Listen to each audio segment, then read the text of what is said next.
Buenos días o buenas tardes en función desde el lugar del planeta desde el que nos estén siguiendo. Les damos una muy cordial bienvenida a este primer seminario de la Red Iberoamericana de Energías Renovables, RED-REN, que hemos titulado Inversión en energías renovables en el contexto de una reactivación sustentable en Iberoamérica.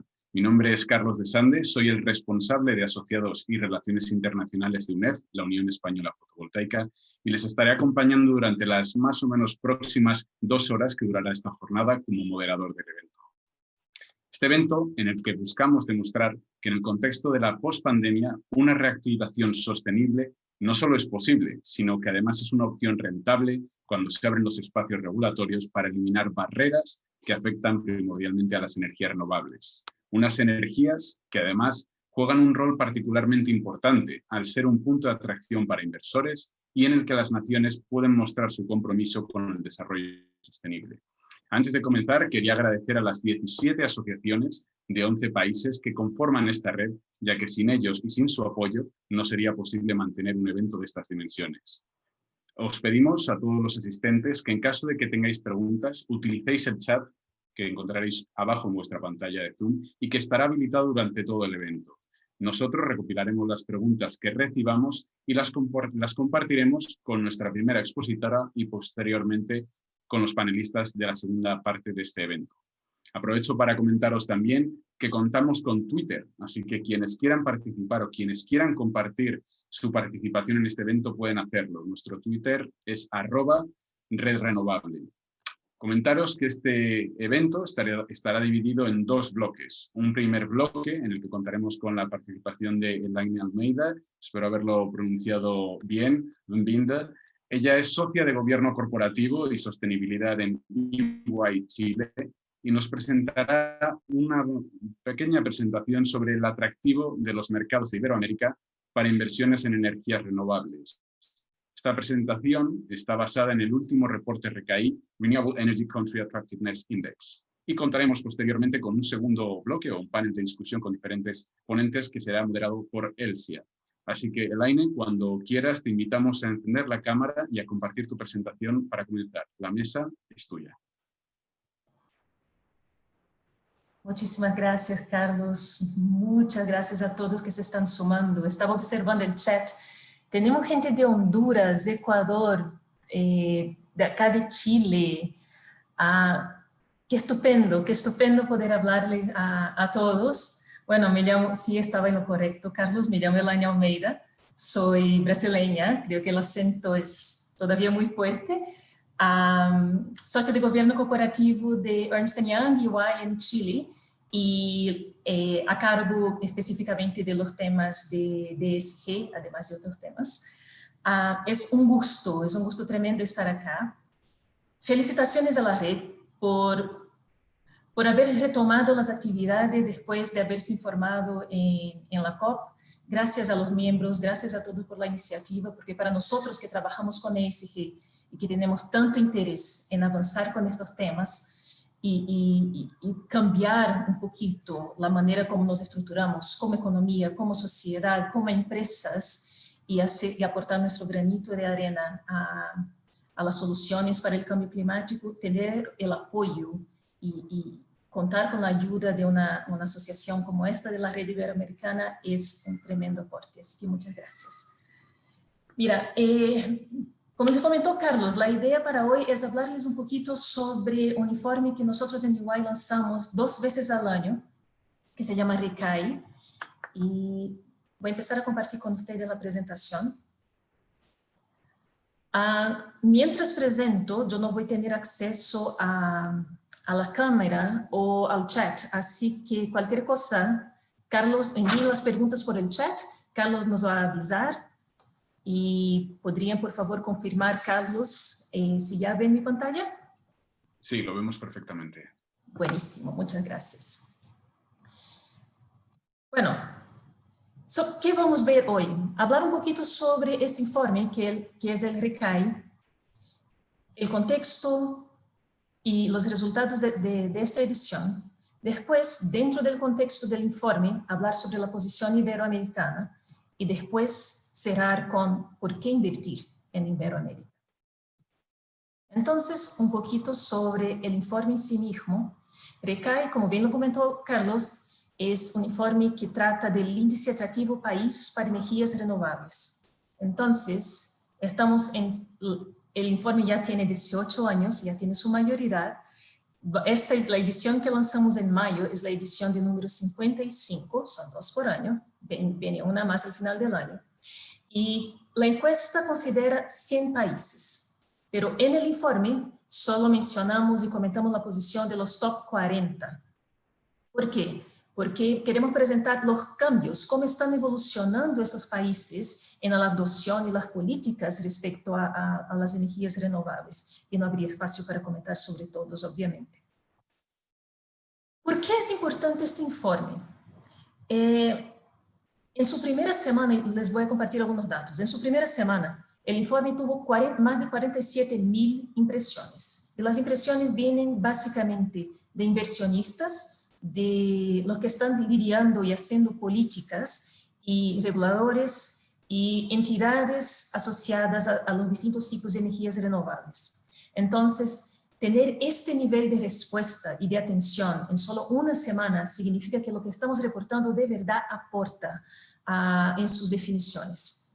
Fueron más de 5,000 visualizaciones directamente en la página del RECAE y más de 3,000 visitantes, o sea, algunos de estos visitantes volvieron a la página, volvieron a verificar, a tratar de informarse, de ahí las más de 5,000 visualizaciones y casi 1,000 downloads del informe completo. Tuvimos menciones en los medios, en Reuters, The New York Times, The Guardian, y en algunas entidades gubernamentales, y una de las más relevantes para nosotros ha sido el Comité de Cambio Climático y Energía de Londres y el Foreign Commonwealth Office, también con base en el Reino Unido. ¿Por qué? Porque ellos mencionan los datos de este informe como un apoyo en la actualización de sus políticas, de sus metas. Así que lo que espero compartir con ustedes es también un poquito de esta visión de cómo están esos países, cómo están evolucionando, no los 40, pero los que hacen parte de Iberoamérica, como un granito de arena más o un dato más para que todos nosotros que trabajamos con energías renovables puedan considerar estos datos en sus análisis, en sus políticas, en sus acciones futuras. Como les comentaba, este año presentamos la situación de los 40 primeros ranqueados y esta presentación, y espero que puedan ver mi mouse moviéndose, este año los Estados Unidos subió a la primera posición, estaba en segundo el año pasado, China bajó, por toda la situación post-COVID y el impacto que tuvo en el avance de las políticas de energías renovables. Tenemos algunos players que son muy típicos y que siempre están en las primeras posiciones, Francia, Australia, Alemania, Reino Unido, que subieron una posición más, algunos otros, estos en gris, que bajaron. Chile sigue en la 13ª posición. Y mientras tuvimos avances significativos en algunos indicadores, otros indicadores no avanzaron tanto, lo que permitió que otros países tomaran una posición más avanzada en el informe. Después tenemos, dentro de la región, tenemos Argentina, que cayó de la posición 11 en el informe del año pasado a la posición 18 de este año. Y básicamente algunas informaciones para mostrar qué ha pasado con estos países y de algunos de los principales cambios que notamos. Francia, por ejemplo, está avanzando con su programa de subastas y esto significa un dato para los inversionistas, un dato para el mercado, que el país está avanzando en su política de adopción de energías renovables. Irlanda lo mismo, ya anunció que tiene la intención de obtener un 70% de su electricidad generada a través de energías renovables en los próximos 10 años. Es una señal muy fuerte y que garantizó la subida de Irlanda, por ejemplo, de la posición 18 a la posición 12 de este año. Otros países de la región, bueno, tuvimos algunos movimientos. México cayó una posición y vamos a ver un poquito más el motivo. Y tenemos nuevos players este año. Tenemos a Arabia Saudita, que no estaba en el año pasado, tenemos a Sudáfrica y tenemos a los Emiratos Árabes Unidos, países que están tratando de potenciar sus políticas de uso de energías renovables y por esto garantizar una posición en el informe de este año.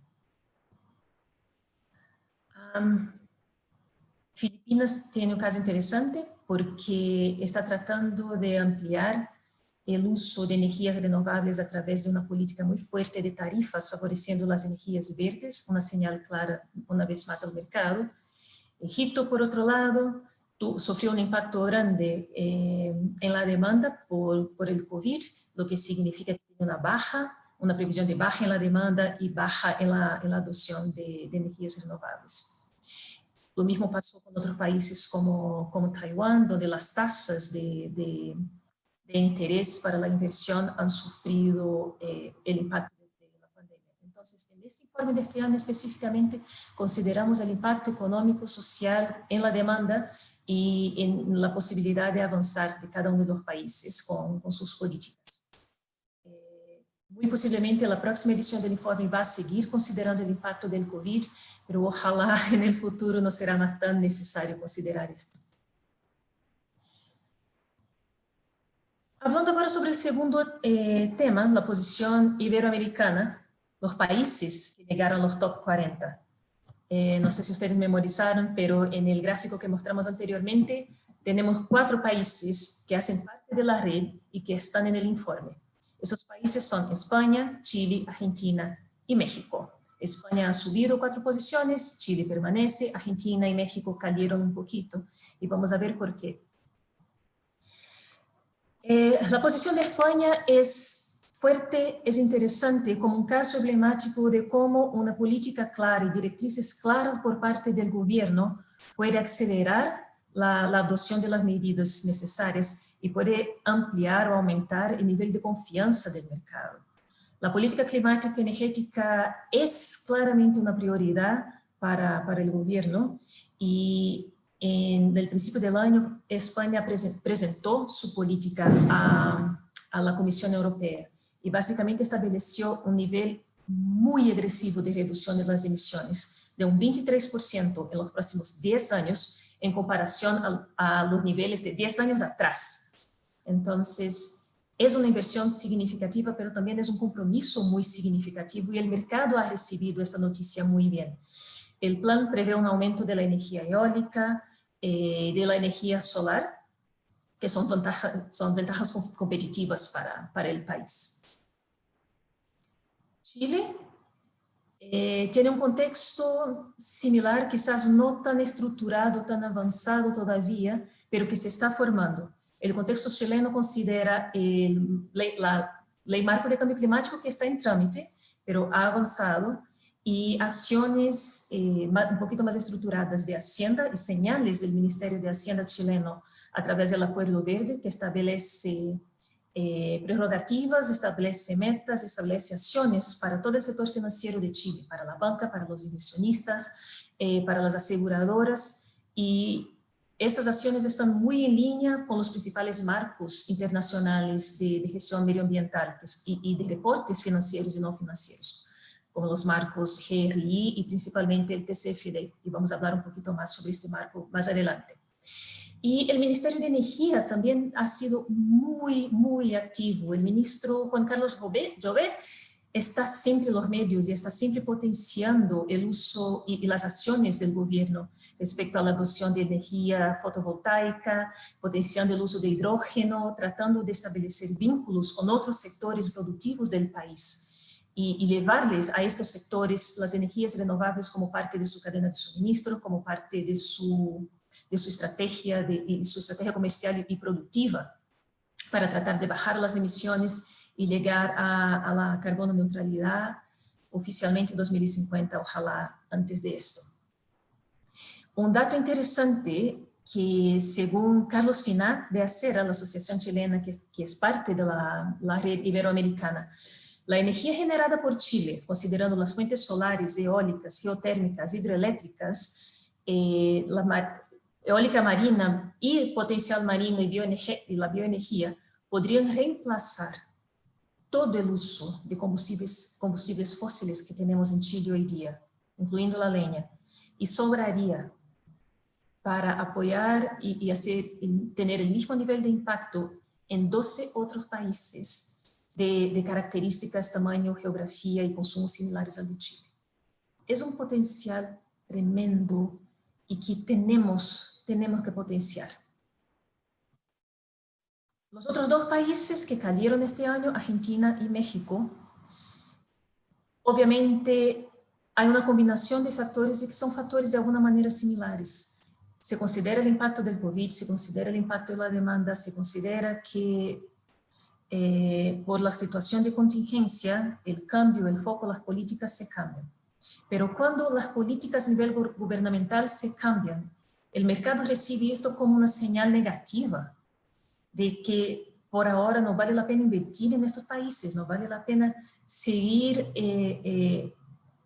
o lo mejor sería esperar un poco hasta ver cuáles serán las próximas señales que estos países van a enviar para que se retomen las inversiones en energías renovables. Entonces, Argentina, por ejemplo, este año llegó al primer semestre, llegó a un 11% de electricidad proveniente de fuentes de energías renovables. Y esto dentro de un plan nacional que se llama Renova Argentina, que tiene una meta de llegar al 20% de la electricidad como fuente de energía, teniendo la generación renovable como fuente en los próximos 5 años. Pero esto se ha retrasado. Se espera una expansión fotovoltaica del país, pero el estímulo o la ausencia de estímulo macroeconómico y la incertidumbre política, principalmente porque Argentina decidió paralizar las subastas de energía, envió señales negativos al mercado. Y por último, México. México también tiene una situación interesante y también por una acción muy clara del gobierno. El gobierno actual, la nueva administración, decidió potenciar y tener como prioridad el mercado que es gestionado por la Comisión Federal de Electricidad, la CFE. La CFE es la entidad que prácticamente tiene el monopolio de la energía eléctrica en México. Y por potenciar esta entidad que utiliza energías convencionales, se da una señal clara para el mercado que el foco no será más en las energías renovables. Entonces, si hay metas, se esperaba una participación mínima de las energías limpias y renovables como parte de la generación eléctrica de un 30% para el próximo año y 35% en los próximos 3 años. Pero ya se sabe que esto no va a pasar. Entonces, una vez más, es necesario articulación, es necesario responsabilidad, es necesario que el gobierno se haga responsable de emitir las señales que el mercado necesita para seguir creyendo y seguir invirtiendo en la adopción de energías renovables, en las tecnologías que se requieren, en la infraestructura que se requiere para potenciar la adopción, la transmisión, no solamente a nivel país, pero para que cada inversionista y cada compañía pueda tener un ambiente un poco más seguro para establecer sus políticas y sus metas de largo plazo. Bueno, por último, y ya considerando el tiempo, ¿por qué invertir en Iberoamérica? Considerando todo este contexto, sabemos de incertidumbre en algunos países, otros más, otros menos, ¿por qué invertir en Iberoamérica? Nosotros establecemos un concepto o vimos una tendencia que llamamos de countdown clock. Me permitan, me disculpen si estoy asesinando el español, pero un puntaje regresivo. Y que se caracteriza por 3 hitos muy claros. El primero será cuando el costo, esta línea amarela, el costo de la energía solar, considerando distribución y almacenaje, se equipara al costo de electricidad totalmente entregada, generación, transmisión, distribución, entrega al consumidor final. Se espera globalmente que esto pase entre 2020 y 2025, en periodos intermedios para las distintas regiones del planeta. Pero esto El costo de energía solar va a estar equivalente al costo de la energía tradicional. Y esto es un hito súper importante, porque a partir de ahí vemos que otros eventos se potencian.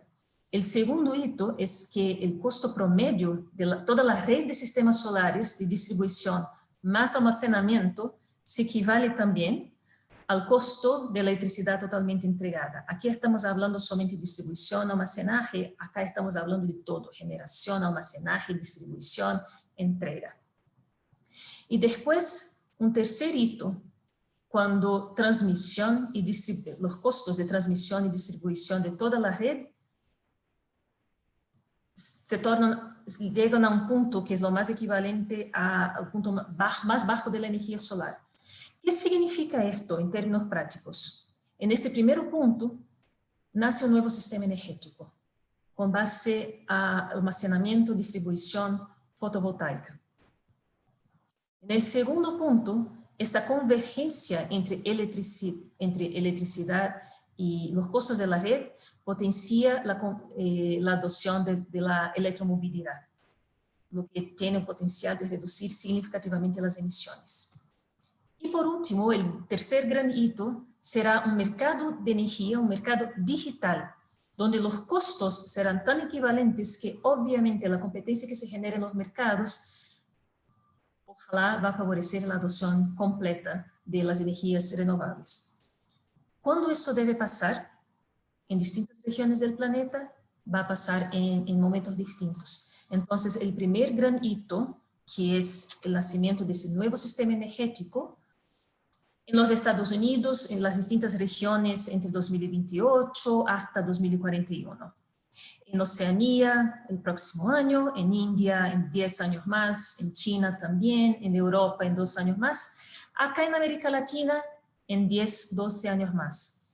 Y hay que hacer una distinción entre los países que tienen un uso intensivo de combustibles fósiles y los países que tienen un uso intensivo de energía hidroeléctrica.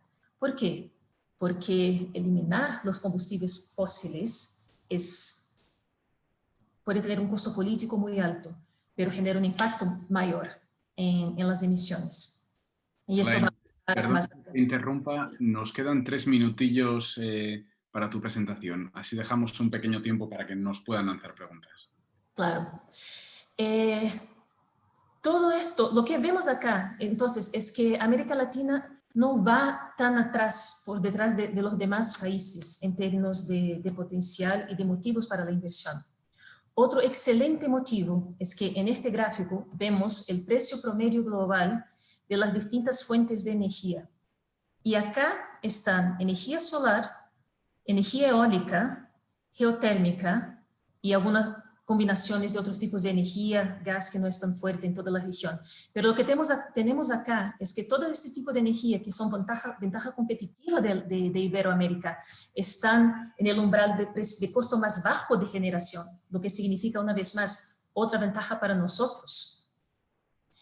Un gráfico más de cómo estaría el potencial de generación de energía en Iberoamérica o en América Latina hasta 2050. Y ahí se ve todo el potencial de las energías renovables, considerando también la hidroeléctrica y eólica.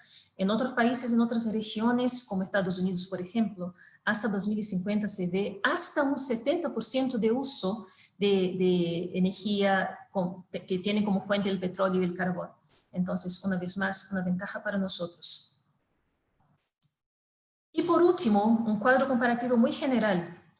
¿Cuál es la tendencia para los próximos años y por qué invertir en Iberoamérica?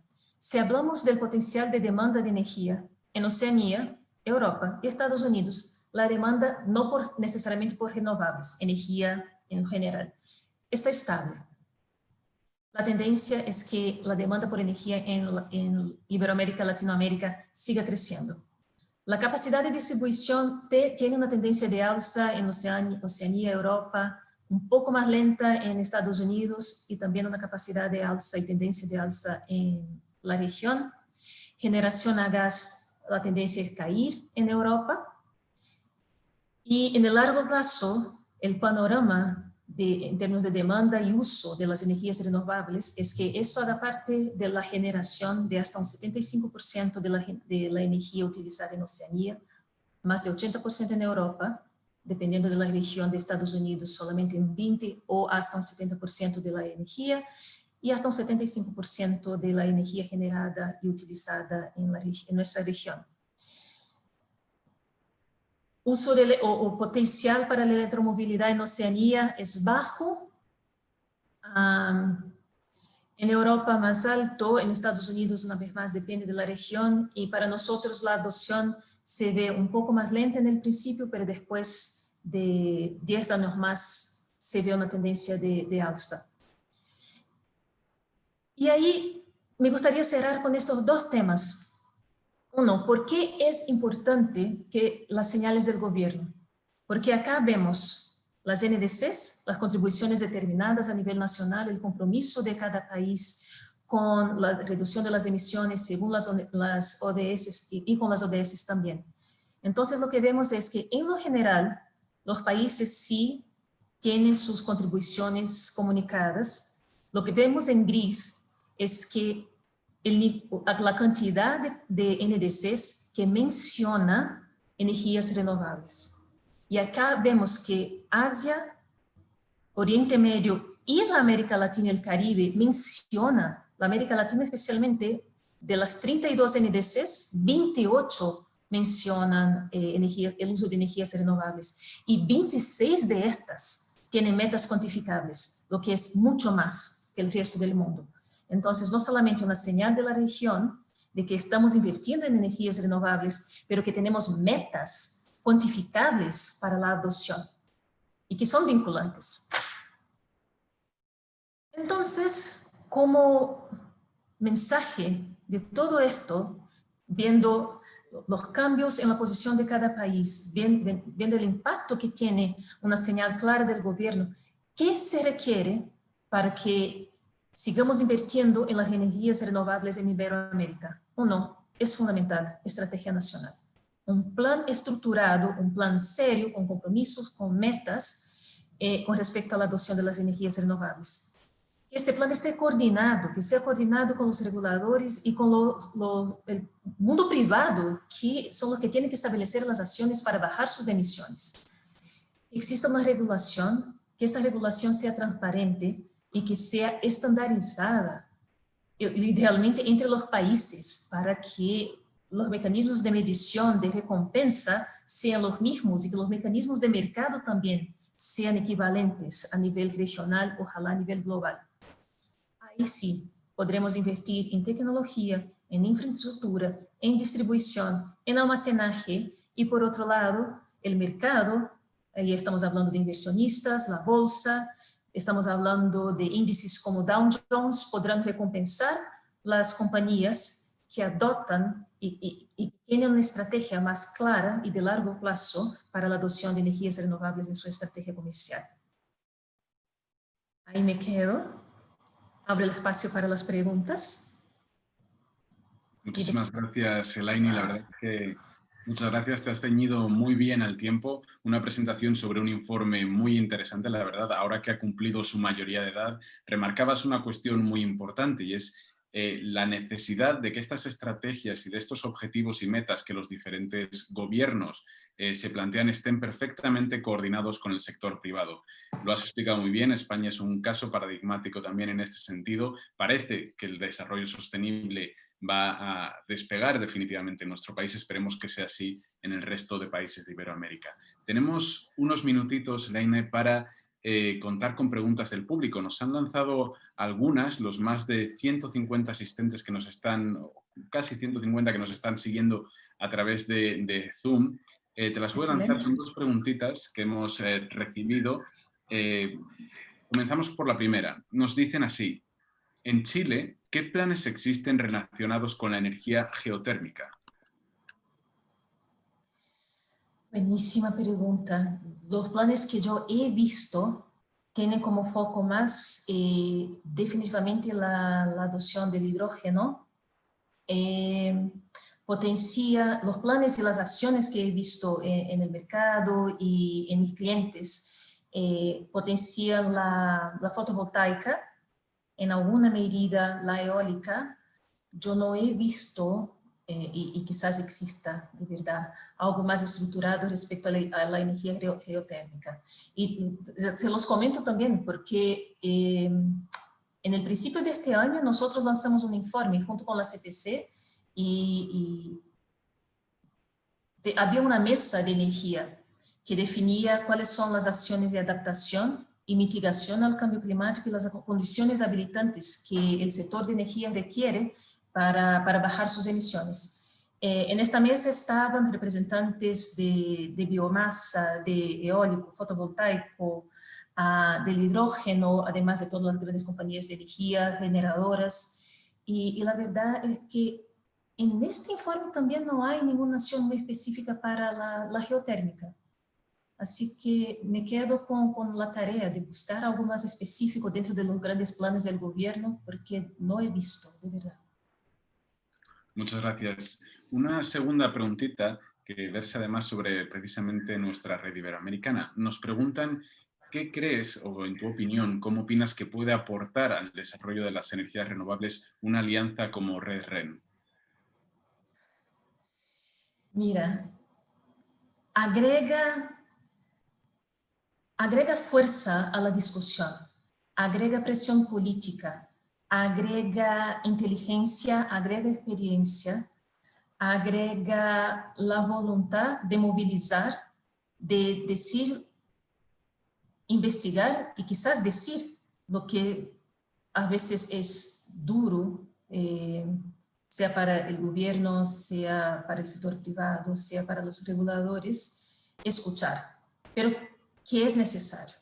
Es necesario que existan personas, entidades con la voluntad y la independencia política para servir de puente entre el sector privado, reguladores, gobierno, con una posición independiente, pero con una posición de quien quiere de verdad aportar y transformar.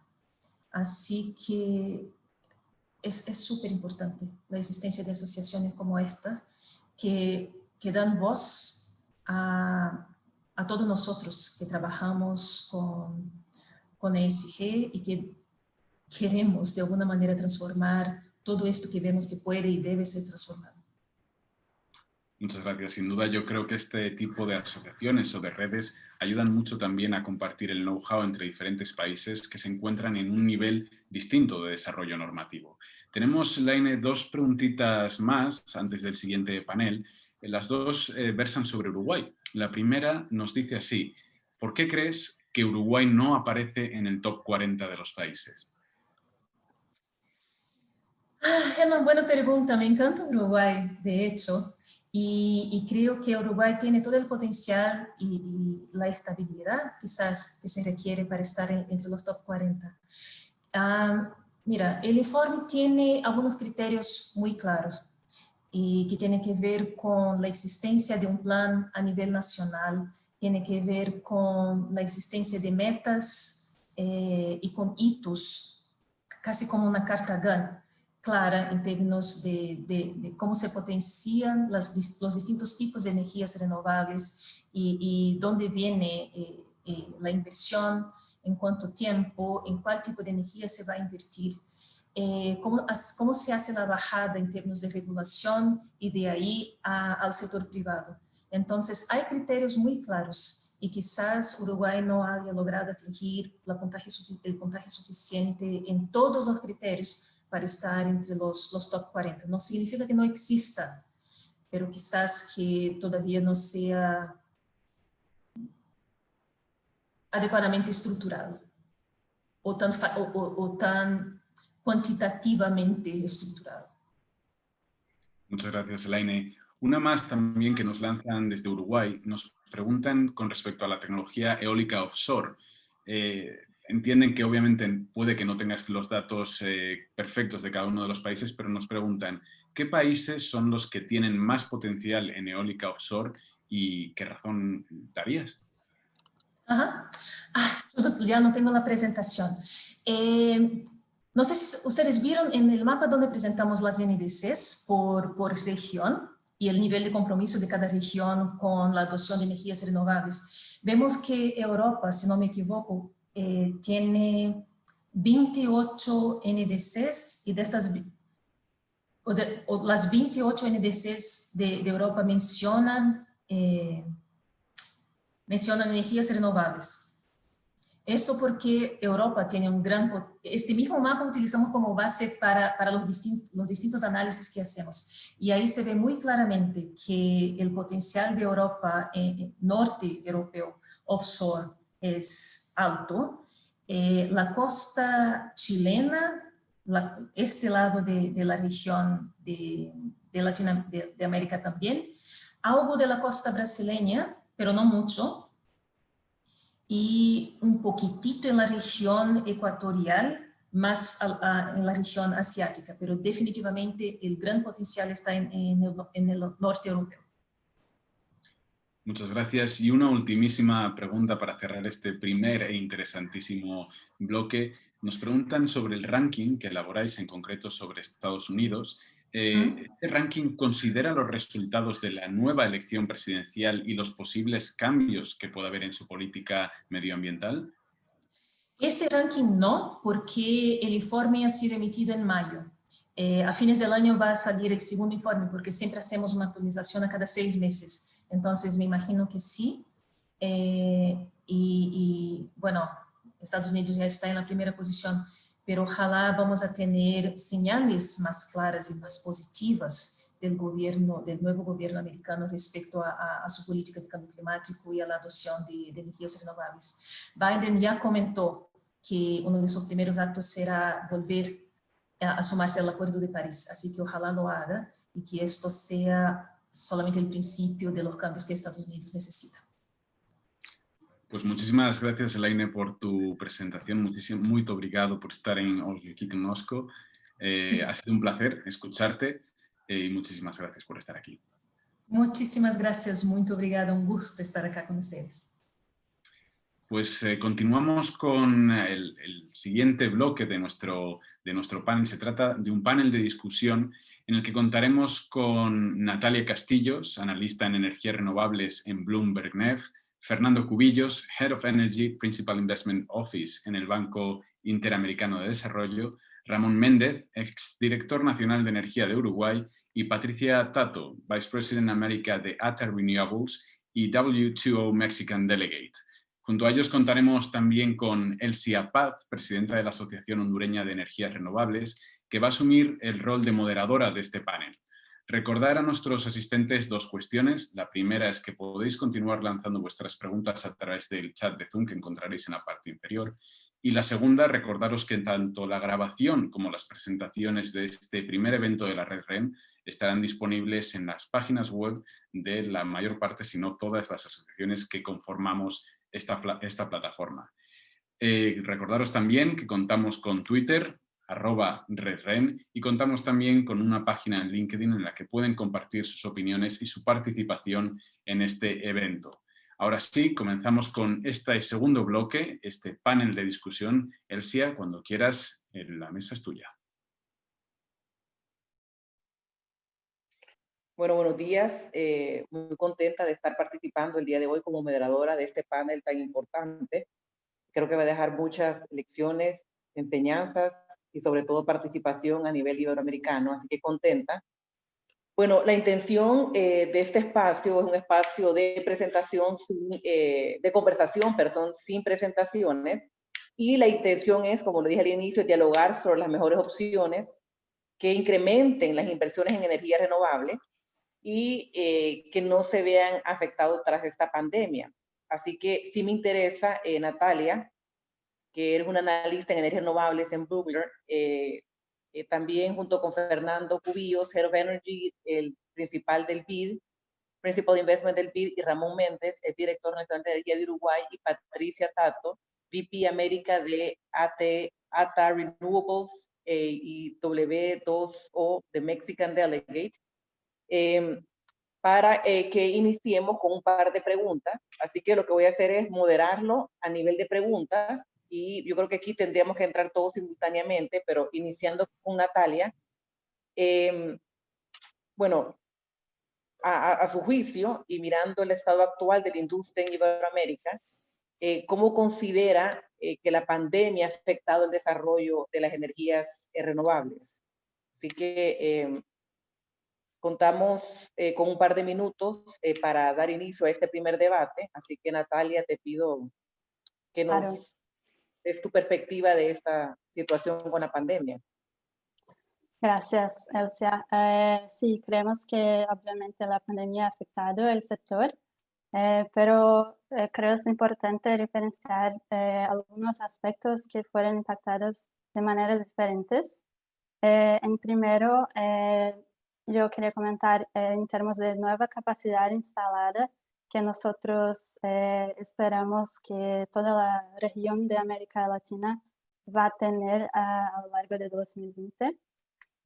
Nosotros proyectamos desde Bloomberg que va a haber una caída de unos 20% en relación al año pasado, con una expectativa que 6.3 gigavatios de nueva capacidad de proyectos eólicos y solares van a ser comisionados al fin de 2020. El segundo punto sería la caída de inversión, que tuvo un impacto mayor en relación solamente a inversión del primer semestre de este año. Tuvimos una caída muy expresiva de 60% comparado al semestre anterior. En este periodo de 2020, la región recibió 4.1 mil millones de inversión en proyectos eólicos y solares. Y solo para poner en perspectiva, todo el año pasado la región recibió 19 mil millones de dólares. Y el tercer punto que va a impactar más al futuro sería el cancelamiento de las subastas en algunos mercados de la región por consecuencia de la caída de la demanda de electricidad, que va a afectar el pipeline de proyectos adicionales en los años siguientes. Muy bien, muy bien. Bueno, no sé si quieren agregar algo adicional en los siguientes, los que están compartiendo el panel con nosotros. No sé si Fernando Cubillos, el Head of Energy del BID, que nos puede aportar algo, pero creo que es una situación que definitivamente nos está alarmando a casi todo lo que estamos desarrollando proyectos de energía. Sí me interesa conocer la perspectiva del BID sobre esta situación de la pandemia. Sí, hola, buenas tardes o buenos días, dependiendo el uso horario en que estén. Soy Fernando Cubillos, de BID Invest, responsable del área de energía. Me gustaría comentar, digamos, que la pandemia sí ha tenido un efecto importante en toda la industria eléctrica en general y también en la industria renovable. Vimos a principios de años, y quizás es importante comentarlo, una tensión importante en la industria respecto a, por ejemplo, al diferimiento de pagos de las cuentas de los usuarios y cómo eso impactaría al nivel de toda la cadena, no solo entre las empresas de distribución, sino que también pudiesen tener efectos en las empresas de generación, y por lo tanto eso generó cierto nerviosismo en los proyectos que básicamente dependen de los flujos de la venta de energía a clientes regulados, digamos PPAs con distribuidoras. Ese fue un ruido importante al principio de la pandemia, en abril-mayo. Afortunadamente se ha ido resolviendo y se han mantenido las reglas del juego y se han establecido mecanismos de diferimiento de pagos entre las empresas de distribución y las empresas de generación, que obviamente tiene algún impacto en la liquidez, pero en la situación excepcional que vivimos de una pandemia, nos parece que la solución fue relativamente acotada. Todavía hay países y mercados que requieren todavía resolver los problemas de liquidez, pero a grandes rasgos se ha respetado la institucionalidad y se siguen, digamos, manteniendo digamos, la fortaleza de los PPAs.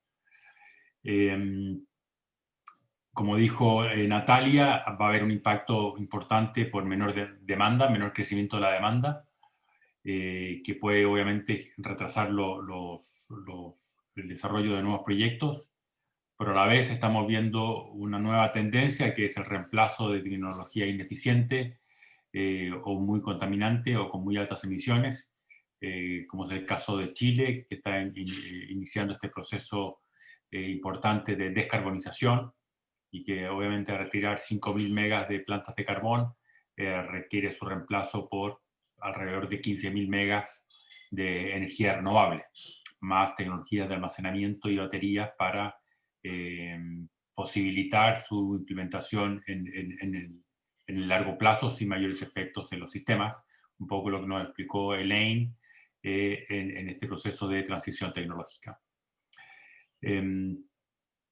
Y por último, para terminar esta primera intervención, hay un movimiento de recuperación, digamos, que se llama Verde, que va a permitir que los gobiernos, en sus esfuerzos de reactivar las economías, van a poner su foco en la sustentabilidad de largo plazo, y eso obviamente va a generar un mayor incentivo o preferencia por invertir en tecnología o por promover tecnologías limpias como las energías renovables, a diferencia de otras tecnologías.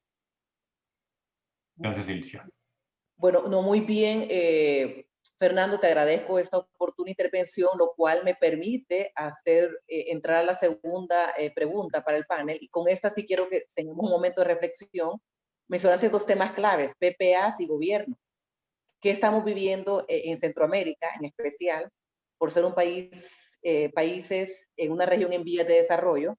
Estamos viendo la improvisación de parte de los gobiernos, en donde los inversionistas están viviendo a veces cambios de reglas del juego, cambio de reformas con leyes y un sinnúmero de acciones en la desesperación por cumplir con ciertas demandas fuertes. Sabemos que venimos de países donde las emergencias están a la orden del día, y los roles de las instituciones financieras multilaterales es importante para generar un orden, pero hoy estamos viviendo cambios en donde a veces los gobiernos, por hacer un beneficio, reforman, cambian reglas de juego. Se está hablando mucho de la eliminación de contratos de suministro de energía de largo plazo, los PPAs, que han sido a lo largo de todos estos últimos 20 años un instrumento muy importante para generar garantías. Así que con todo este paso de la pandemia, hoy en Honduras viviendo un huracán muy fuerte, que es parte un poquito de mi distracción al inicio del panel, que estamos realmente muy afectados por este huracán ETA y ahora IOTA, generando pérdidas enormes a nuestro país. ¿Qué soluciones podemos darle para que las energías renovables se mantengan, se generen condiciones favorables para inversionistas, sin alterar las reglas del juego y permitir estabilidad? Que al final del día, ¿qué requerimos? Entes financieros que se sientan cómodos en financiar nuevas inversiones en un ambiente favorable, que esto solo se da con reglas claras. Así que sí me interesa nuevamente, Fernando, disculpa que abuse de tu presencia, ¿qué darías como mensaje, especialmente a gobiernos, y más ahora bajo emergencias? Y en el caso de Honduras, que estoy muy triste el día de esta mañana, parte de mi distracción, me disculpo un poco, es que estamos superando una pandemia lentamente, y ahora tenemos dos desastres naturales que han dejado al país destruido prácticamente. Esta mañana amanecimos con estadísticas muy lamentables, y en donde estamos viendo la necesidad de mayor participación de plantas hidroeléctricas, de represas, que permitan el control de inundaciones, pero son inversiones de alta intensidad de capital. Así que un mensaje claro, y aquí sí quiero la participación activa de todos los panelistas, porque sé que estamos desde Uruguay, México, participando. Así que sí me interesa que abras un poco el debate, siendo el BID una institución financiera muy activa en el sector. ¿Okay? Bueno, a ver, el caso de Honduras lo conozco bastante bien, y es una pena lo que está pasando hoy día. De hecho, estamos financiando un proyecto actualmente y nos llegan todas las noticias de los dos huracanes, del huracán de la semana pasada, o hace 2 semanas, y el huracán que golpeó esta madrugada está todo inundado en la parte norte. Digamos, toda mi solidaridad con tus compatriotas. Las reglas del juego obviamente son muy importantes y son fundamentales para asegurar el acceso a financiamiento de largo plazo. Y el acceso a financiamiento de largo plazo lo que permite es que inversiones intensivas en capital pueden amortizarse en el plazo largo de una deuda, y a mayor periodo de amortización, obviamente, el costo anual o el costo finalmente unitario de la electricidad baja. Entonces, el dilema, o digamos, el desafío es cómo tener el mayor nivel de amortización, porque estas inversiones en amortización de capital, digamos, energías renovables, solar, viento y también hidroeléctricas, que son importantes y necesarias también hoy día a propósito de estas inundaciones, producto de los huracanes, para contener los flujos de los ríos y evitar, obviamente, controlar los flujos de los ríos y evitar, obviamente, inundaciones de las poblaciones ribereñas. Es importante mantener las reglas del juego y tener un marco estable de remuneración para que esos proyectos puedan atraer inversionistas de largo plazo, tanto en el capital como en la deuda. Ahora, también es importante entender, cuando uno entra a un proyecto, que los precios que uno está negociando en ese momento son sustentables en el largo plazo también. Para nosotros es importante que algunos proyectos o algunos esquemas regulatorios de tarifa, afortunadamente ya son los menos, pueden ser muy generosos para fomentar proyectos y quizás la generosidad termina siendo muy amplia. En el fondo se ofrece a muchos proyectos para facilitar una implementación muy masiva, pero si esos precios no están alineados con las capacidades de pago de esas economías, eso puede terminar siendo una receta a un desfinanciamiento o un desbalance monetario en esa estructura. Entonces, no solo es importante la regla del juego y la estabilidad en el largo plazo, sino que también la estructura tarifaria sea sostenible y sea debidamente respaldada por una capacidad de pago. El caso de Honduras, digamos que quizás es un buen ejemplo, lamentablemente, se otorgaron, y hoy día hay una gran cantidad de contratos que están todavía sin proyectos, con precios muy generosos, sobre $150 por megawatt hora, que están buscando dónde aterrizar, pero son hoy día obviamente proyectos que el costo de la tecnología ha avanzado tanto que no son razonables de implementar a estas alturas. Los primeros proyectos obviamente que sí, porque el costo de la tecnología en ese momento necesitaba ese nivel de precio y por lo tanto deben seguir contando con esos precios que entraron. Pero lo importante es que los precios se vayan ajustando, uno, a la disponibilidad de pagos y dos, al nivel de avance de las tecnologías, de manera que no se produzcan desincentivos a los gobiernos para decir yo pagué muy caro por una energía que en realidad la pude haber comprado más barata. Entonces, es importante no solo la estabilidad, sino que también la razonabilidad de los precios que se ofrecen para permitir la implementación de las tecnologías. Y quizás una de las lecciones más importantes que podemos tener es que cada vez que se hacen subastas competitivas y transparentes y abiertas a múltiples actores, uno logra el mejor precio que puede obtener ese minuto, dadas todas las condiciones de mercado y de tecnología, de manera de que ese precio ya es incuestionable hacia largo plazo. Ok, muy bien. Si alguien, gracias Fernando, muy acertadas. Yo creo que es la estructura tarifaria la que voy a rescatar de punto importante. Con esto sí me interesa escuchar, y puedo repetir la misma pregunta que le hice a Fernando, sobre a Ramón Méndez, el director nacional de energía en Uruguay, que sé que están manejando muy bien ciertos aspectos para energía renovable, en especial el cálculo de la potencia firme. Así que abro la pregunta inicial realizada a Fernando, y con esto cierro esta segunda pregunta. Así que Ramón, te invito a que mantengamos una última opinión sobre esto desde la perspectiva siendo exdirector nacional de energía en Uruguay. Sí, gracias. Tal vez justamente el tema tenga que ver con la pregunta que le hacían en la intervención anterior a la presentadora Elane, sobre por qué Uruguay no está en la lista. Posiblemente Uruguay no está en la lista porque Uruguay ya no precisa más introducir energías renovables porque ya hizo su transición energética. Hoy el 98% de la electricidad que consume Uruguay es de tipo renovable, con picos de hasta 100% de generación eólica, y en promedio a nivel del año, alrededor del 40% de la electricidad proviene de generación eólica, entre 12 y 15% de biomasa. O sea, esa es la transformación. ¿Y por qué? ¿Cómo se llegó a eso? Tal vez puede ayudar a responder la pregunta que me están haciendo, justamente en base a todo eso que decía Elan, que tal vez Uruguay no tenía, que justamente es lo que tiene, es decir, una política a largo plazo, compartida por todos los partidos políticos, un acuerdo firmado en el Parlamento sin exclusiones, una visión estratégica para los siguientes 30 años del país, la inclusión en ese acuerdo en general de todas las variables, no solamente ambientales, sino también geopolíticas, sociales, laborales, toda la logística que implica hacer una transformación, es decir, una política integral que involucra a todos los sectores o una diversidad de sectores de la economía. Eso fue lo que permitió que en Uruguay se invirtieran, en un país cuyo PIB no supera los 55.000 millones de dólares, se invirtieran alrededor de 5.000 millones de dólares en apenas 4 años para hacer una rápida transformación. Eso permitió una fuerte reducción de los costos de la energía, cerca de 1 punto de PIB al año menos de costo de generación.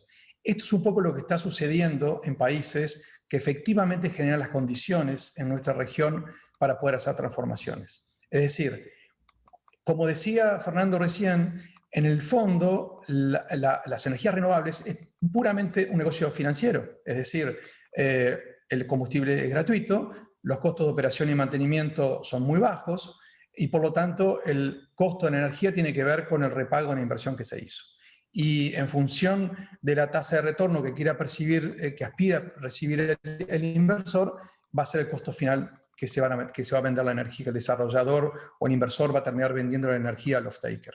En nuestra región hemos tenido desde tasa de retorno de 8 o 9% hasta 16 o 17%, que prácticamente pueden llegar a inviabilizar las inversiones. El reducir la percepción del riesgo es el aspecto fundamental que tienen que garantizar los gobiernos.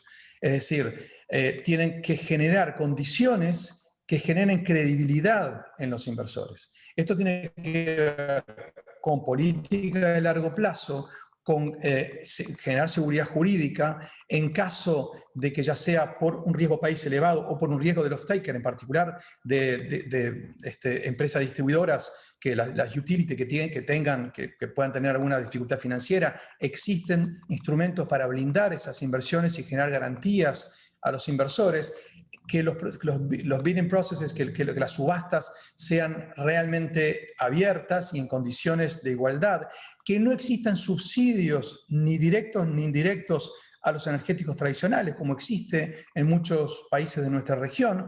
En definitiva, generar las condiciones para que las energías renovables puedan competir en pie de igualdad con las demás fuentes. Cuando eso sucede, en general, lo que pasa en casi todos los países de nuestra región es que las energías renovables ganan por precio. Es decir, hoy en día, en la mayoría de los casos, son más baratas que las energías tradicionales. Por supuesto, siempre y cuando internalicemos todas las externalidades, es decir, incluyamos efectivamente, o mejor dicho, transparentemos los subsidios directos o indirectos que existen hacia otra fuente de energía, como hay en muchos países de nuestra región.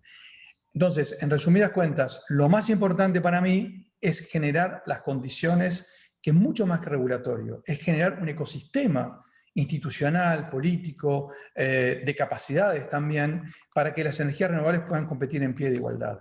Generar procesos transparentes, lo que hace Chile, lo que hace fundamentalmente Chile ha ido, si bien comenzó un poco más tarde, ha ido haciendo ese proceso de una manera, en un contexto muy diferente al uruguayo, donde en Uruguay o en Costa Rica, hay una presencia del Estado mucho más fuerte. En Chile claramente no es el caso, en los aspectos de la operación en sí del sistema, la generación tampoco, y eso es el camino que de alguna forma ha ido funcionando en los países que han avanzado fuertemente. Naturalmente hay otra gran cantidad de dificultades y de barreras. Yo acabo de terminar un estudio para OLADE y para BID sobre cuáles son las barreras que dificultan la introducción de energías renovables en la región, y hay otras barreras, no solamente las que tienen que ver con el contexto político, sino también las que tienen que ver con faltante de infraestructura de transmisión en muchos lugares, con debilidades de los organismos que tienen que otorgar permisos, con las complejidades a veces en el vínculo con las comunidades locales o con los propietarios de tierra. Que te interrumpa, Ramón, pero realmente quiero entrar en esa siguiente pregunta, que es la tercera de las barreras. O sea, está muy bien, te agradezco, pero sí para aprovechar la participación nutrida del resto de los panelistas, sí, muy bien, me has hecho una transición muy importante, me estás ayudando en esta moderación, porque casualmente esta es la siguiente pregunta del panel. Así que te agradezco, y solo hay una pregunta que surgió en los participantes, que sí, al ver el gran interés que existió de tu participación, es hacer esa pregunta: ¿cómo ha impactado todo lo que has resumido en el precio al usuario final con las energías renovables? Uno de los participantes hizo esa pregunta: ¿cuál es el impacto de puesta en marcha en tu país, en Uruguay, y cómo ha logrado un beneficio en la tarifa? Los impactos tarifarios fueron de tres tipos. En primer lugar, Uruguay es un país muy sensible al fenómeno del Niño y la Niña, lo que llevaba a que en años secos se dispararan tremendamente los costos de generación hasta sobrecostos de cercanos a los 2.000 millones de dólares anuales. Eso ha desaparecido, lo que ha estabilizado las tarifas, que ya no tienen que subir ni se precisan fondos especiales para cubrir esos periodos de sequía particular. En segundo lugar, se logró efectivamente una disminución de las tarifas comparando con la inflación. Desde 10 años atrás hasta este momento se redujeron alrededor del 18% en términos reales. Pero en tercer lugar, fue una decisión global de la política fiscal del país. Se resolvió no transferir todos los recursos hacia los usuarios, sino que se usó parte del dinero para transferirlo a rentas generales. Se transfieren alrededor de 500 millones de dólares por año de la empresa eléctrica a rentas generales para el conjunto de las políticas públicas. Fue una decisión política que se tomó en el gobierno anterior y que se mantiene hasta ahora en el gobierno actual. Ok, muy bien, gracias Ramón, muy interesante. Así que vamos a seguir tocando el tema de Uruguay porque veo que tienen algo muy similar a nuestra región. Gracias. Con esto entro a una de las preguntas más difíciles, que es el día a día de todos los que estamos en desarrollo de proyectos de energía renovable. Y aquí quiero que Patricia Tato, VP de América de ATA Renewables y W2O de Mexican Delegate, que nos pueda abrir el panel, el debate al panel, con esta pregunta. Y le voy a poner un poquito más de lo que está en el lineamiento. Las barreras que aún se presentan en nuestra región que no permiten un avance más acelerado de las energías renovables a nivel global. Es decir, tenemos barreras normales, naturales, que las hemos discutido de una manera desde la perspectiva de financieros, que son falta de políticas energéticas, falta de congruencia y muchas veces de voluntad política. Pero hoy tenemos que ver la realidad de estas barreras. Así que le pido a Patricia que iniciemos la discusión. Y una barrera muy importante que no la podemos obviar, sé que estamos aquí desde varios países escuchando este seminario, es las barreras de índole social. Las ONGs que hoy nos están quemando proyectos, que hoy nos están permitiendo que el inversionista pueda sentirse cómodo y que está incrementando nuestros costos a niveles de seguros de riesgo país, seguros de terrorismo, etcétera. Así que sí me interesa que podamos tomarnos un tiempo, vámonos atrás, recordémonos de todas esas barreras y hablemos y discutamos y tal vez tracémonos una meta de ver cómo desde aquí sale una propuesta para todos nuestros gobiernos, la ONU y el resto de actores que intervienen directa o indirectamente en la manera en que el resto del mundo está viendo la puesta en marcha de nuestro proyecto. Sabemos de los múltiples beneficios, creo que sería un panel aparte, pero sí, Patricia, apoyarnos hoy con esta tercera pregunta, ¿verdad? ¿Cuáles son esas barreras? Y sí me interesa discutir las de índole social, que son el día a día nuestro, los que estamos en las canchas de campo, trabajando en los aspectos ambientales y sociales. Así gracias, Elsia, gracias. Pues gracias a todos, felicidades sobre todo a RedRen, porque este trabajo ha cumplido con vencer una barrera, que es la barrera de la comunicación que tenemos o que teníamos entre todas las diferentes asociaciones en toda América Latina. Yo creo que ese es el primer frontazo a una barrera en el sector de las energías renovables. Y bueno, como yo participo, yo trabajo en una empresa que activamente revisa y analiza proyectos en América Latina, tanto bueno, en todo el mundo, y en América Latina nos enfocamos en todos los países que están principalmente generando con energías renovables.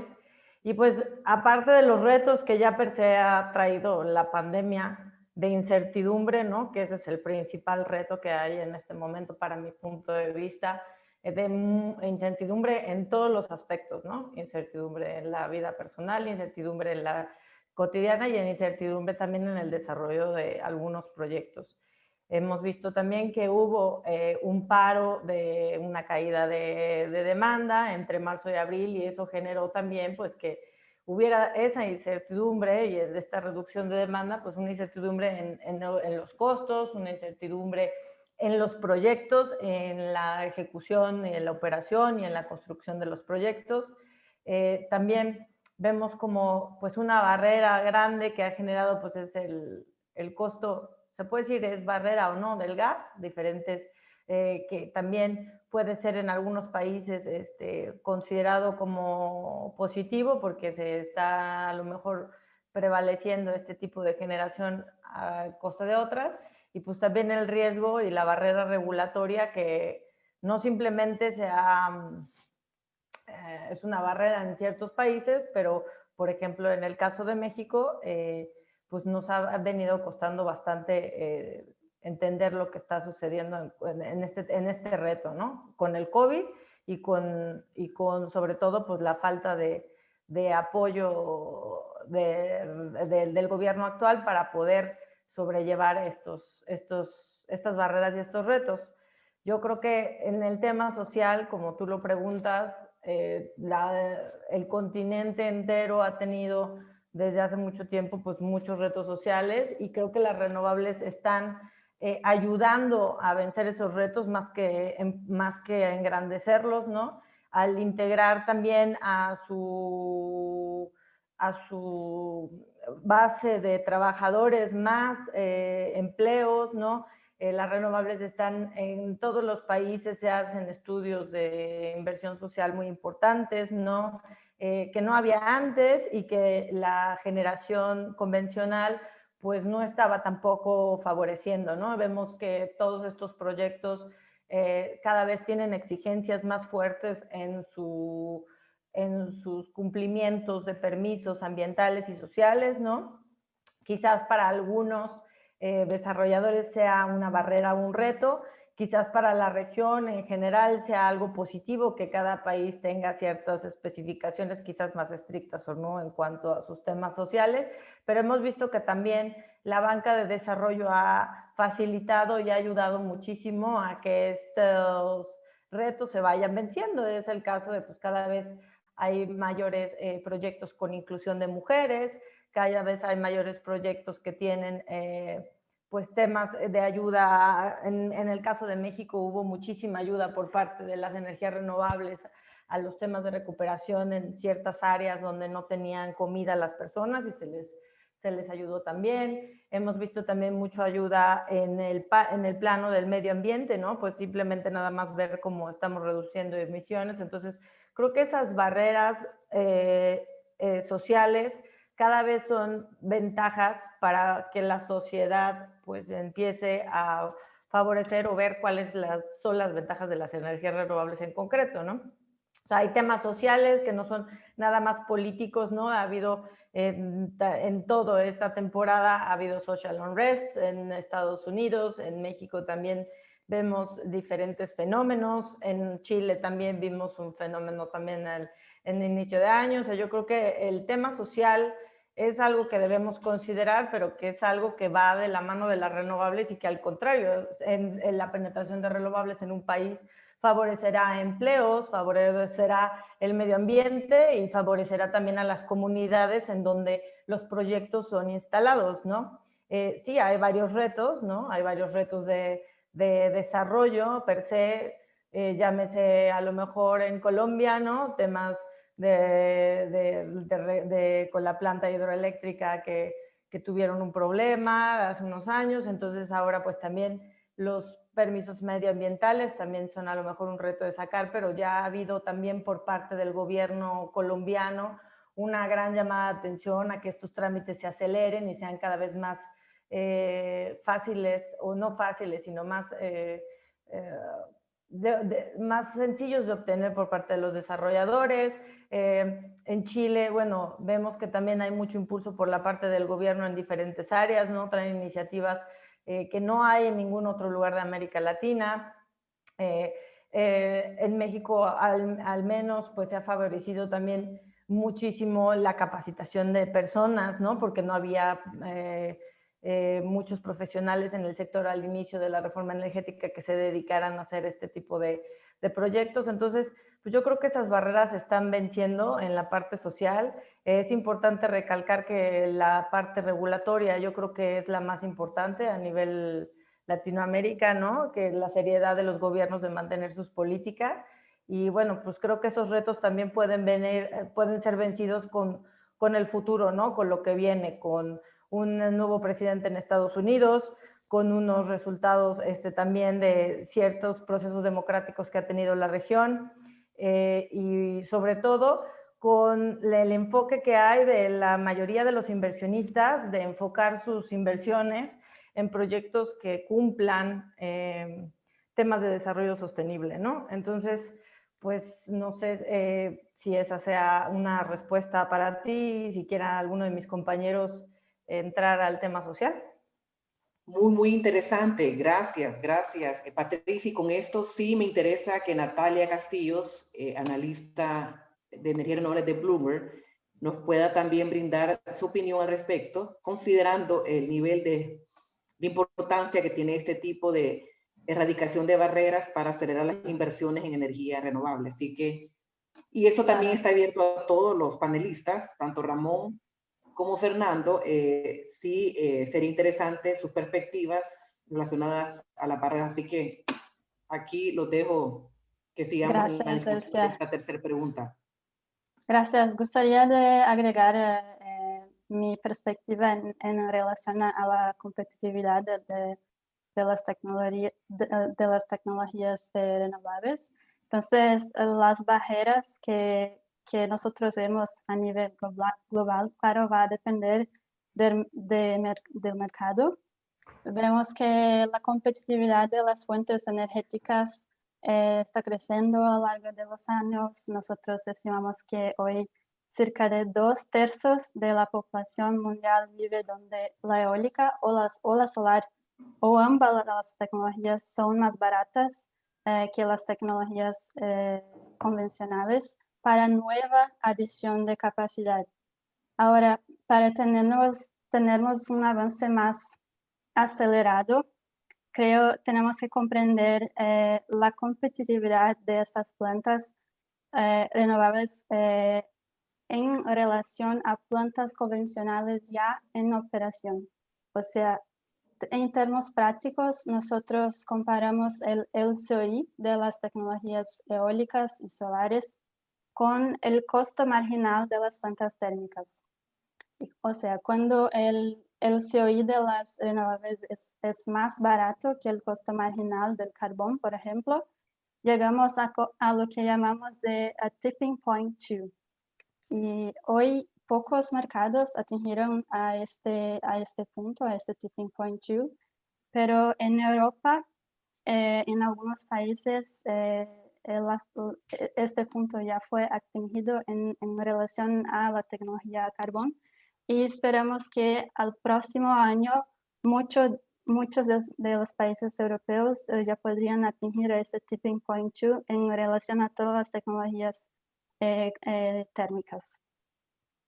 Ahora, en el mercado asiático, en tanto, el carbón es muy competitivo, y en el mercado latinoamericano el gas es muy competitivo en México, y la consecuencia de eso es que no esperamos que México va a atingir el tipping point 2 antes de 2030. O sea, a medida que lo más barato que el gas sea, lo más tarde que esto va a ocurrir, lo más tarde que las tecnologías eólica y solar van a reemplazar estas plantas térmicas. Y para acelerar de manera general el avance de renovable en estos países donde tenemos este escenario, los países podrían adoptar políticas energéticas que hagan las fuentes térmicas menos competitivas, como una adopción de un precio de carbono, por ejemplo. Y solo para agregar una de las otras barreras que también vimos en algunos mercados, sería el factor de la infraestructura de transmisión, que puede ser un importante cuello de botella para mercados donde hay un ritmo acelerado de renovables, como es el caso de Chile. Gracias. Gracias, Natalia. Y definitivamente creo que Ramón aquí nos habló de un estudio en su intervención cuando estábamos hablando sobre las políticas energéticas y lo que conlleva una aceleración de inversiones. Así que, Ramón, sí me interesa que esa tercera pregunta que te interrumpí al inicio de tu primera intervención, puedas compartirnos un poco cuáles fueron los hallazgos de este estudio, y somos todo oídos ahora. Sí, perdón por mi extensión en la primera intervención, pero efectivamente completamos un estudio muy abarcativo que involucra diferentes tipos de barreras, todo tipo de barreras, fundamentalmente vinculadas a las políticas, a aspectos regulatorios, a aspectos de infraestructura, a dificultades burocráticas. Y el resultado general es que, bueno, el conjunto de barreras lo que muestra es por qué en este momento no están avanzando las energías renovables en la región al ritmo que sería potencialmente posible. En particular, es coherente con estudios anteriores que muestran la diferencia entre los ministerios de energía y los ministerios de ambiente. No se están llegando en este momento a las condiciones para cumplir con los compromisos de las NDCs de los países para los próximos años. Las barreras, como decía, fundamentalmente tienen que ver en primera instancia con aspectos políticos, la falta de una visión estratégica general, de un acuerdo de largo plazo, que hace que al pasar de una administración a otra se frustren procesos que venían avanzando antes que se hubieran completado la generación de las condiciones para avanzar de manera decidida en la incorporación de renovables. Otros tienen que ver con las inseguridades jurídicas. Un aspecto muy importante tiene que ver con actores al interior de diferentes países que no ven con ojo favorable la transformación renovable y que tienen mucho peso muchas veces en las decisiones políticas de los gobiernos, en particular porque tienen contratos de largo plazo con máquinas obsoletas, como decía Fernando. Lamentablemente lo de Chile no es la regla en la región, sino es una excepción. En muchos otros países hay contratos de largo plazo con máquinas térmicas mucho más caras, obsoletas, contaminantes, y sin embargo es difícil para los gobiernos salir de esos contratos. Por otro lado, el punto de vista más del sector en sí mismo, una de las grandes dificultades es que el sector energético está estructurado en nuestra región para el sistema hidrotérmico tradicional que tenemos, y en eso desfavorece de manera tanto directa como indirecta la introducción de renovables. Los operadores no tienen las capacidades todavía como para operar sistemas con alto porcentaje de energías renovables. Por ejemplo, lo que yo compartía de Uruguay fueron 3 años de estudio para generar un sistema que complemente la fuente eólica con la hidráulica, con la solar y con la biomasa, y solo así se logra llegar a un 98% de promedio anual de energías renovables. Otros aspectos tienen que ver con las infraestructuras, como decía Natalia, y son dos problemas diferentes. Uno, que las redes actuales no fueron diseñadas para la generación eólica o solar, sino más bien para la tradicional hidrotérmica, y por lo tanto hoy las redes no son las necesarias, hay faltante de capacidad. Por ejemplo, la distancia entre el recurso y la demanda es muy grande en los principales mercados, La Guajira en Colombia, Atacama en Chile, el nordeste brasileño, algunas regiones en México, la Patagonia argentina o el nordeste argentino con energía solar. Y las líneas llevan mucho tiempo de construir, en promedio entre 8 y 10 años en nuestra región, lo cual a su vez es una dificultad. Lo de Chile, por ejemplo, 2 meses después de haberse inaugurado la interconexión nueva con el Norte Grande ya estaba saturada. Bueno, y la otra dificultad vinculada con las interconexiones tiene que ver con que en algunos lugares, Colombia es un caso, pero hay muchos otros, hay nodos que están bloqueados por proyectos que son hechos por especuladores solamente, que obtienen permisos provisorios que se extienden en el tiempo, y los verdaderos desarrolladores no pueden acceder a esos nodos, lo cual se ha generado mercados secundarios en una cantidad de países que encarecen todo el proceso. Y por último, bueno, hay una cantidad de barreras vinculadas directamente al desarrollo de proyectos, ya sea por la ausencia de instrumentos de ordenamiento territorial adecuados, por la falta de claridad en las negociaciones entre inversores y los propietarios de la tierra. Las dificultades muchas veces es un problema enorme en nuestra región, en muchos países, que la propiedad colectiva de la tierra, por ejemplo, como las tierras ejidales en México o en otras regiones, cosas parecidas, o las dificultades en la titulación de la tierra, que hace muy difícil lograr un contrato que sea luego bancarizable y que pase un control bancario. Y también las dificultades muy importantes en relación a la vinculación con las comunidades locales, fundamentalmente las comunidades indígenas. La falta de acompañamiento de los gobiernos hace que muchas veces se empantanen las discusiones y se terminen cayendo proyectos. Eso es en un muy rápido panorama las dificultades que se han detectado en la región y que se han transmitido a los diferentes gobiernos para intentar buscar soluciones, y se va a comenzar a trabajar con ellos. Muy bien, gracias. Discúlpame, Elsia, si me permites, estamos fuera de tiempo, se nos ha acabado el tiempo para este panel de discusión. Muchas gracias, Elsia, por moderar estos 4 panelistas, a Patricia, a Ramón, a Natalia y a Fernando. Si os parece, os interrumpo para introducir las últimas preguntas, las que hemos ido recibiendo por parte del público en directo. Os las vamos a ir lanzando. Esto, recordad que es un panel abierto, así que yo lanzo la pregunta. Si veo que nadie arranca para responderla, la lanzaré a alguien en particular. Una de las primeras preguntas que nos están lanzando los asistentes a este primer evento de la Red REN es la siguiente. ¿Creen ustedes que es viable lograr una reactivación económica tras la crisis sanitaria? ¿Es posible que sea sostenible o sustentable y que sea una reactivación verde? Fernando, Ramón, Patricia y Natalia, podéis comenzar, si no, os las dirigiré yo directamente. Ok, tomo esta primera pregunta. No solo es viable, sino que es muy necesaria. Los recursos económicos que van a contar los países van a ser aún más limitados de lo que eran antes de la crisis.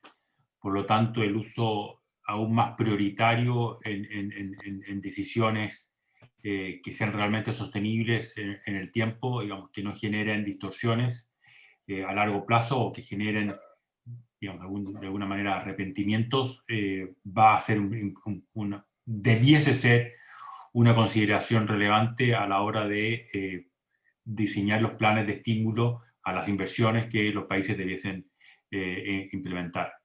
Entonces, no solo es viable, sino que es muy necesaria, de manera que a largo plazo demuestren la mayor eficiencia económica y de sustentabilidad social y ambiental, de manera que sean, entre comillas, inversiones inteligentes. Sin duda tienen que ser inteligentes. Patricia, yo sé que en México ahora estáis viviendo un momento un poco particular con las energías renovables. ¿Tú crees que esta recuperación puede ser sostenible, puede ser verde en un país como el vuestro? Bueno, hablando de las barreras, ¿no?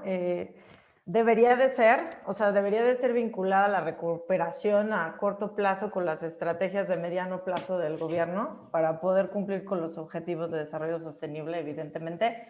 Nosotros tenemos cuatro puntos muy importantes en los que nos estamos enfrentando, que es la falta de certidumbre jurídica, ¿no? Por uno, y por de respeto sobre todo a la ley, porque tenemos la ley pero no se está cumpliendo, que es diferente a no tener certidumbre regulatoria, ¿no? Bueno, la tenemos pero no se cumple. También tenemos una falta de visibilidad a largo plazo de qué va a pasar, porque tampoco hay una estrategia nacional, a pesar de que dicen que sí hay, no la hay. Y pues también necesitamos que haya un plan de fortalecimiento a la red eléctrica y de mejoras que es necesario. Asimismo, que se cumplan con las reglas de mercado. Entonces, dados estos retos, pues evidentemente si se cumpliera la ley, deberíamos de poder tener un plan a mediano plazo, por lo menos para lograr estos objetivos. Hoy en día no lo vemos, hoy en día hay una preocupación de parte del sector de que no se van a llegar a cumplir y de que esta transición no va a ser verse.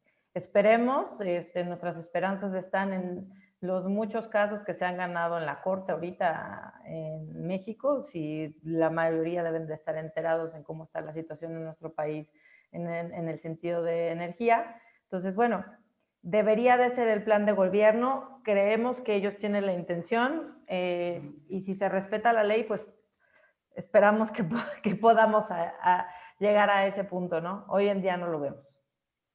Si esperemos que se cumpla la ley, parece que todos coincidimos en que para tener planes a largo plazo tiene también que haber un apoyo por parte de los gobiernos y una apuesta clarísima. Natalia, yo no sé si tú tienes algún tipo de comentario aquí. ¿Crees que esta recuperación puede ser sostenible? ¿Debe ser sostenible, como decía Fernando? Sí, nosotros mantenemos una perspectiva positiva en relación a la región en los próximos años. Por lo tanto, nuestro pronóstico en relación a nueva capacidad eólica y solar está un poco más baja, pero sí todavía esperamos alrededor de 26 gigavatios de adiciones de capacidad en los próximos 3 años, con un impulso creciente en el despliegue de almacenamiento, pero en términos generales nosotros somos más positivos con relación a Brasil, Colombia y Chile. Muchas gracias, Natalia. La verdad es que Brasil es uno de los países que siempre se mencionan en todos los informes de energías renovables, independientemente de hablar de eólica, fotovoltaica, la verdad es que está siempre muy presente. Ramón, ¿tú cómo ves esta posibilidad de desarrollo sostenible en un país como Uruguay? El micro, lo tienes en mute. Ramón, creo que no... Perdón, gracias. Disculpas. Uruguay, como decía, ya ha hecho la transición del sector eléctrico, pero hay otras transiciones posibles en curso en este momento. Pero en relación a la región, coincido totalmente con Fernando. No es que se pueda, sino que se debe tomar a la transición energética como una fuente, como un camino, una ruta de salida a la pandemia. Lo que sucede es que otras regiones del mundo, China en particular, Europa en particular, incluso en Estados Unidos con el Green New Deal, se han definido rutas de salida que se centran de alguna forma en una transición sostenible. Nuestra región no la tiene, no tenemos. ¿Cuál es la ruta de salida del COVID-19? En nuestra región la pandemia no solamente trajo una crisis sanitaria y económica, sino también política. No está claro cuál es el camino. No está claro si vamos a tratar de volver para generar puestos de trabajo al mismo tipo de economía o vamos a aprovechar para un salto. Todo el tema está allí. Sin ninguna duda hay potencialmente, de acuerdo al Acuerdo de París, $100.000 millones por año en el GCF, en el Fondo Verde del Clima. Hay un enorme interés de buscar buenos proyectos, pero si no se generan las condiciones para que los proyectos puedan surgir, es muy difícil que aparezcan. El interés está. incluso tomando países como Argentina, como México, que por los cambios de gobierno han estancado sus procesos de transición. Igual hay una cantidad de desarrolladores que siguen tomando medidas y siguen esperando, siguen confiando porque observan el enorme potencial de nuestra región. Lo que se precisan son decisiones políticas claras que generen las condiciones para que esa inversión efectivamente pueda llegar. Sin duda, Ramón, el potencial es enorme. Salen cada día decenas de artículos en medios especializados informando del potencial que tiene América Latina. Y mencionamos una cuestión muy importante, que es el tema de la crisis política que ha generado esta pandemia. Creo que nuestros países no solo comparten idiomas, castellano y portugués, sino que comparten también este mismo tipo de problemas. Al menos en España también ha generado una cierta tensión a nivel político. Vamos a enlazar con una siguiente pregunta, si me permitís, y que continúa muy bien con el hilo temático que estamos llevando hoy. Nos pregunta Carla Peña, ¿cómo podemos integrar las organizaciones ambientalistas y de derechos humanos para que no vean los proyectos de energías renovables como enemigos? Es algo que, si me permitís el inciso, en España hemos detectado en diferentes regiones la cierta oposición social y por este tipo de organizaciones a proyectos de todo tipo. Si os parece, comenzamos ahora a la inversa. Ramón, comenzamos por ti. Bueno, gracias. A ver, creo que es un tema que se está dando en todos lados. En Alemania mismo, el ministro de Economía y Energía está planteando ahora importar hidrógeno porque el rechazo a los parques eólicos en Alemania está siendo muy importante. Se habla incluso de que pasó la primavera de las renovables y se está rediscutiendo la definición.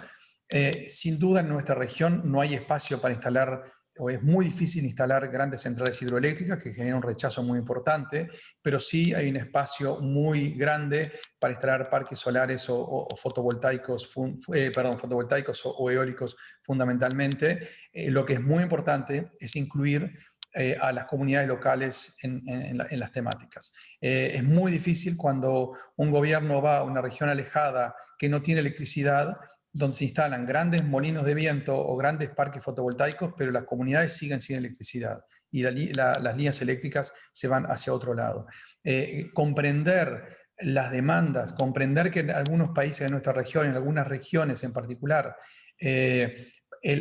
los recursos naturales forman parte de la historia, forman parte de la cultura de las comunidades locales y no es simplemente un bien transable. Si no logramos incorporar esas miradas y generar una síntesis, vamos a seguir teniendo opinión pública en contra, aún de proyectos tan beneficiosos para el ambiente como los solares o los eólicos.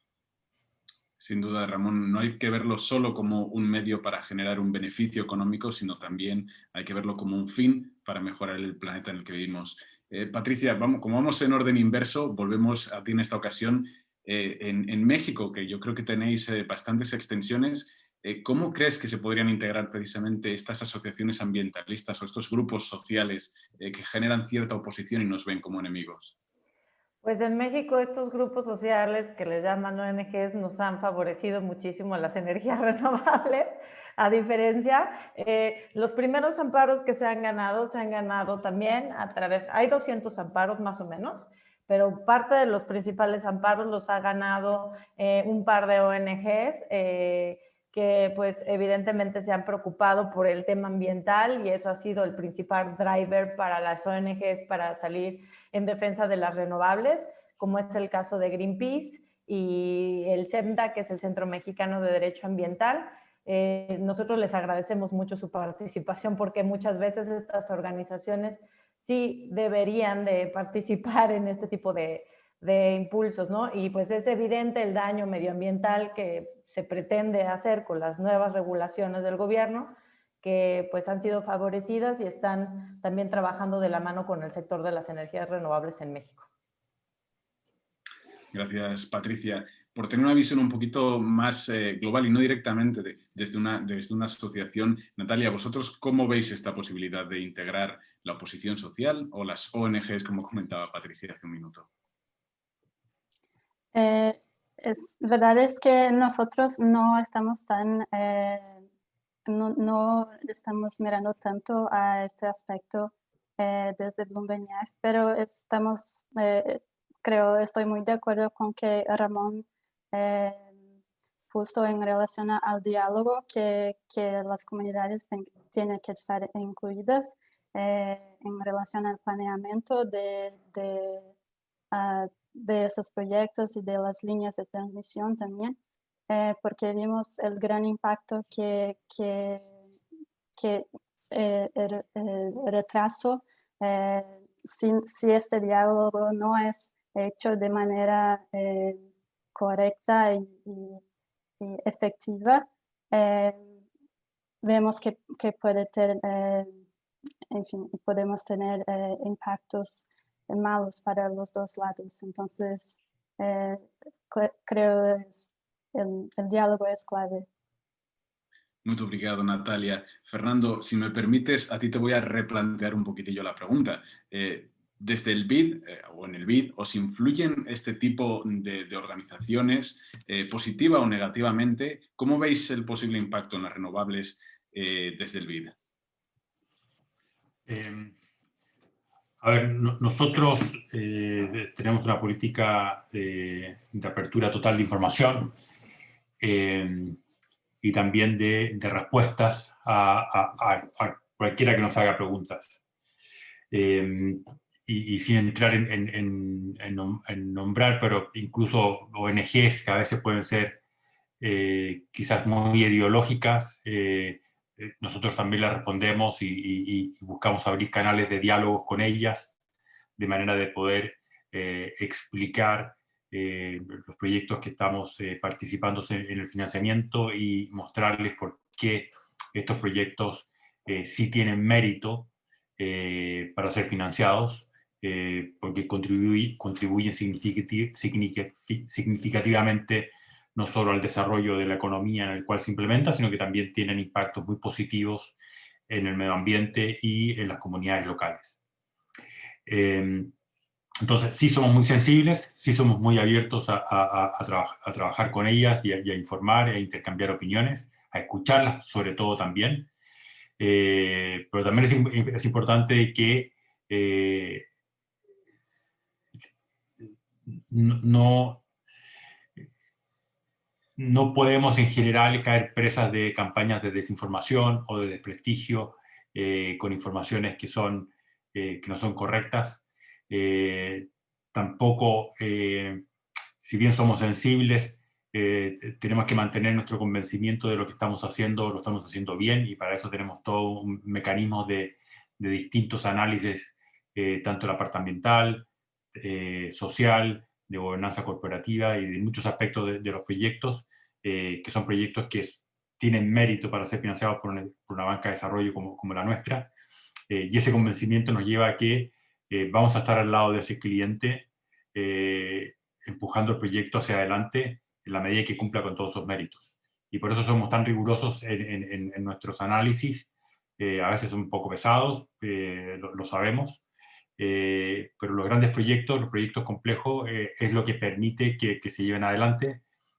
Si no, hoy día, lamentablemente, las redes sociales son cajas de resonancia de muchísimas veces el mensaje, que generan obviamente efectos nocivos, negativos, en los proyectos, como que quienes financian o los inversionistas, digamos, a la primera campaña de desprestigio puedan desistir de ellos. O sea, hoy día las redes sociales tienen una capacidad de amplificar mensajes erróneos enorme, y eso obviamente no le hace bien a la inversión, al desarrollo de nuevos proyectos. Entonces la respuesta es sí, sí nos influyen, sí nos afectan, pero en la medida que nosotros estamos muy convencidos de que el proyecto cumple con todos los méritos, el cliente cumple con todos los méritos, nosotros vamos a seguir adelante ese proyecto, no lo vamos a abandonar y vamos a dar la pelea juntos contra estas campañas de desinformación que pudiesen ocurrir. Muchas gracias, Fernando. Sin duda, las redes sociales hoy en día son, como bien dices, cajas de resonancia, y hay que tener en cuenta, o hay que tener 1000 ojos, como decimos a este lado del charco, y tener bien prendidas las alertas para no dejarse influir de un lado o de otro con información incorrecta. Sé que para complementar un poquito el punto, y quizás el mensaje a todos los desarrolladores que están en este panel, una de las necesidades que está resultando ser realmente importante y crítica es la comunicación con las comunidades, la participación con las comunidades, sobre todo en las etapas muy tempranas. Lo que hacíamos hace 20 o 30 años atrás, desarrollar un proyecto, conseguir los permisos e ir adelante y no preguntar mucho, eso ya hoy día no es posible. Las campañas de comunicación con las comunidades locales completa, campañas de información completa, transparente y también, digamos, participativa, de que ellos puedan también dar sus opiniones respecto a los proyectos y algunas modificaciones que puedan ser necesarias para mitigar los impactos, es importante partirla de muy temprano. Ese primer paso antes de cualquier proyecto es tener a las comunidades del lado del mismo, porque si no, todo el trabajo hacia adelante va a ser cuesta arriba. Es una inversión muy rentable, porque todo lo que se invierte al inicio son problemas que se ahorran en las etapas posteriores. Por lo tanto, no hay que minimizar como primer paso, una vez que el proyecto ya está identificado, tener la comunicación y la participación comunitaria local. Muchas gracias, Fernando. Sé que estamos recibiendo muchísimas preguntas a través del chat. No tenemos mucho más tiempo para responder preguntas. Simplemente me gustaría lanzar una última cuestión en el aire. Cualquiera de vosotros cuatro, Natalia, Patricia, Ramón o Fernando, podéis lanzaros a contestarla. Es una pregunta que nos envía Luis Rodríguez. Nos indica así: ¿cómo se visualiza el crecimiento a nivel del almacenamiento de energía en Latinoamérica para que permita dar soporte a las renovables? Yo creo que lo podemos abrir también a lo que es esta red, a Iberoamérica. Tenemos 3 minutillos para dar respuesta a esta pregunta. ¿Alguien que tenga interés en lanzarse el primero? A mí me gustaría, para dar una respuesta tal vez poco convencional, que es que yo creo que ese es un tema que no necesariamente es un tema de la región. Quiero decir lo siguiente: lo que sí hemos podido demostrar en la región es que la complementación de la energía hidráulica con las fuentes renovables no gestionables permite llegar a altísimos porcentajes de generación renovable sin necesidad de almacenamiento más que las represas hidráulicas. Eso en realidad lo inventó Dinamarca, que lo que le permitió a Dinamarca llegar a 50% de energía eólica es que guarda viento en forma de agua en Noruega. Es decir, la interconexión entre Dinamarca y Noruega permite ese backup interesante. Uruguay lo implementó para llegar también casi al 100%, y muchos países de la región que tienen una fuerte componente hidráulica de base pueden llegar sin ningún tipo de almacenamiento extra a altísimos porcentajes de generación renovable, o sea, en particular de eólica y solar.